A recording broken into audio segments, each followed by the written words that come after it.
Teman-teman sekalian, ada dua istilah. Ada bencana, ada musibah. Bedain ya. Kalau bencana itu sesuatu yang menimpa umum, merata, seperti tsunami, seperti banjir, gempa, banyak orang yang kena bencana. Kalau bencana sebabnya dosa, nggak ada yang lain udah. Jadi kalau merata maksiat, maka akan datang bencana umum itu. Kalau musibah, sifatnya datang kepada individual. Dan ini pasti datang kepada semua orang, beriman atau orang kafir. Beriman atau orang kafir. Kalau orang beriman, tujuan daripada musibah, kayak kita sakit, bangun tidur tiba-tiba sakit, ya, jalan tiba-tiba keseleo, ya, atau kita mulai usaha ternyata tidak berhasil. Musibah yang datang secara individu. Maka ini kalau orang beriman tujuannya untuk membersihkan dosanya, meninggikan derajatnya, dan mengikat dia dalam ketaatan kepada Allah. Saya kasih contoh. Kalau orang beriman teman-teman sekalian, kata ulama dirincikan, misal Allah yang maha pemurah ingin agar orang ini mendapatkan derajat tinggi di surga. Ada derajat kita nggak bisa jangkau kecuali dengan 100 tahun ibadah, 100 tahun puasa, 100 tahun sholat malam, 100 tahun bakti dengan orang tua, 100 tahun mungkin berjihad. Tapi Allah dengan kemahamurahnya tahu kalau hamba ini orangnya baik nih. Allah mau kita sampai derajat itu. Umur kita cuma 70 tahun. Padahal harus ibadah 100 tahun. Dari 70 tahun mungkin ada waktu lalai, ada waktu masa sebelum balik, ada waktu untuk tidur, segala macam. Anggap dari 70 tahun itu cuma 30 tahun kita ibadah. Tapi Allah dengan kemahamurahnya ingin kita sampai derajat itu. Gimana caranya? Allah datangkan penyakit untuk dia 10 tahun. Kena penyakit gula, kena stroke, kena penyakit apa gitu. Coba, berapa kali buka usaha gagal, istrinya hamil, keguguran berapa kali. Ada cobaan-cobaan datang. Kalau dia faham cobaan itu semuanya untuk meninggikan derajat dia nanti di surga, maka semua akan diterima. Ini sesuai dengan sabda Nabi SAW, orang akan diuji berat ringannya sebuah musibah dari kadar imannya. Dan kata Nabi SAW, aku orang yang paling berat musibahnya. Dalam riwayat Bukhari yang lain dikatakan, kalau aku ditimpa penyakit, maka akan double dari apa yang kalian rasakan. Sampai Abdullah bin Mas'ud radhiyallahu anhu pernah memegang tangan Nabi SAW waktu beliau sedang demam. Abdullah bin Mas'ud mengatakan, aku langsung melepaskan tanganku dari tangan Nabi SAW karena panasnya. Luar biasa, tidak normal. Jadi kalau manusia 40 derajat, mungkin Nabi SAW 80 derajat panasnya, double. Padahal Nabi SAW utusan Allah. Untuk apa Nabi SAW dicoba teman-teman sekalian? Peninggian derajat. Peninggian derajat, ya.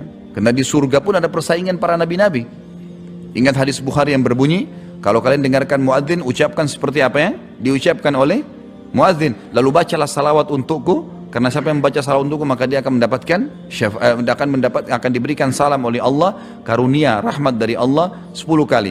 Dan mintalah al-wasilah untukku, karena dia adalah tempat tertinggi di surga, istana paling leks di surga namanya al-wasilah, yang tidak berhak kecuali untuk satu orang hamba Allah. Persaingan antara nabi-nabi dan rasul. Antum sama anak nggak bisa masuk di situ. Ya. Siapa yang meminta al-wasilah untukku, dia akan dapat syafaatku. Ulama hadis mengatakan ini persaingan para nabi-nabi. Jadi masih ada yang dikejar tuh. Ya. Cobaan datang. Nabi SAW dicoba, meninggal Khadijah radhiyallahu anha, meninggal ketiga anak laki-lakinya, Abdullah, Qasim dan Ibrahim. Tiga-tiganya diharapkan menjadi kader umat, tapi takdir Allah berbeda, ya. Seperti itulah. Anak mantunya As bin Abi As, suaminya Zainab, tidak masuk Islam di awal. Nanti berjalan waktu cukup lama baru kemudian masuk Islam. Dicoba. Pamannya sendiri Abu Thalib meninggal dalam keadaan kafir. Pamannya Abu Lahab membenci Islam, memerangi Nabi SAW. Cobaan datang, musibah, gitu kan. Tapi ini jelas bisa dilalui oleh seorang mukmin, karena kata Nabi SAW, Allah tidak akan mendatangkan musibah bagi seorang hamba kecuali sesuai dengan kadar kemampuannya. Jadi antum harus yakin seberat apapun musibah datang kepada antum itu pasti antum bisa melaluinya. Peninggian derajat atau pembersihan dosa.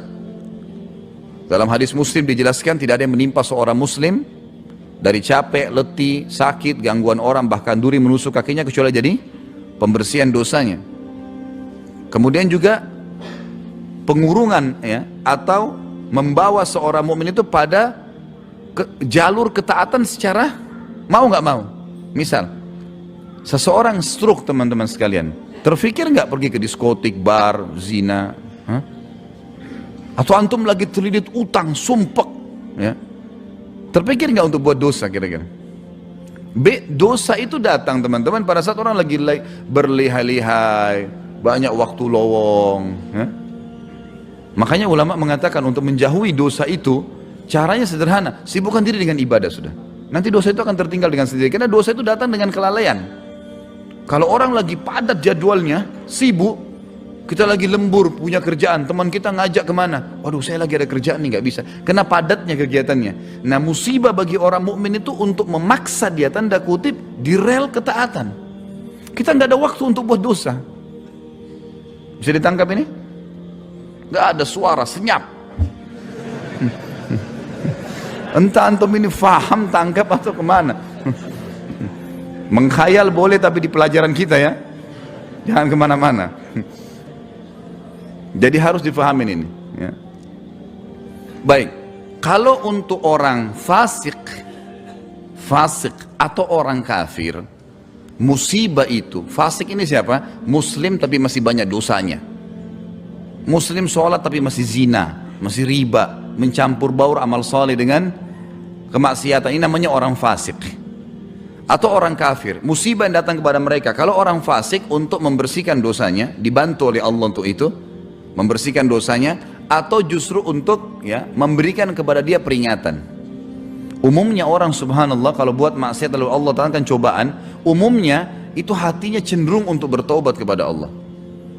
Orang kalau umum ya, jadi mungkin ada 1-2 orang lah yang kita anggap keluar dari rel ini, yang mungkin kalau lagi musibah, kemudian dia malah larikan kepada dosa-dosa gitu.